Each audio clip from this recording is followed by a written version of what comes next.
costs of air freight have increased dramatically, but has all of this affected the cost of all shipping and freight forwarding across the board?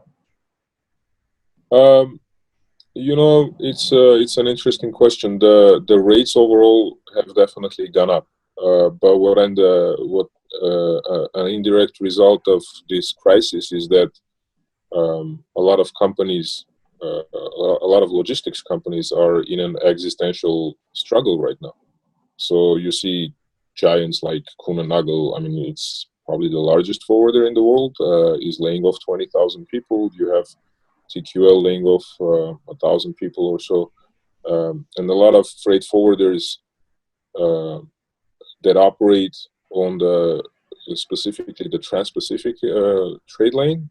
Chinese forwarders, American forwarders that specialize in China, they've seen a huge hit. So they're struggling to survive and basically dropping their rates. So you'll see a lot of freight forwarders minimize their profits just to keep the volume coming, which should basically mitigate the rate increases a little bit. But definitely there is an increase overall. I mean, air freight, again, we're talking until about a week ago, the rates were maybe 5-6 times as high as they were, say, in November, which is actually like peak season for air freight. If you can compare it to even earlier, I mean, they're maybe 8 times higher. And it's not even about the price anymore. We tell our customers, if you want to ship by air freight, you basically have to have an open budget. You only ship by air freight things that are a necessity.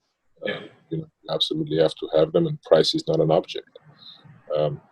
Ocean freight too has increased. I mean, we're looking at starting first week of June, probably rates of over $2,000 a container from China-based ports to U.S. West Coast. That's a level we haven't seen in a long time. It's been a couple of years, but that's basically a result of the capacity crunch. And ocean carriers are like they're like OPEC. They when the rates are dropping, they cut capacity to basically increase the rates, and they've been trying to do that for a few years, and now it looks like they may have overdone it, because we're seeing some freight forwarders roll as many as 60% of their bookings, because it's just, vessels are overbooked by 60%.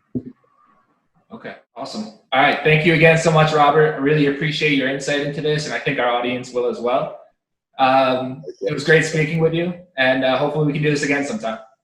Sounds good. Thanks for having me, Mike. All right, thank you, Robert.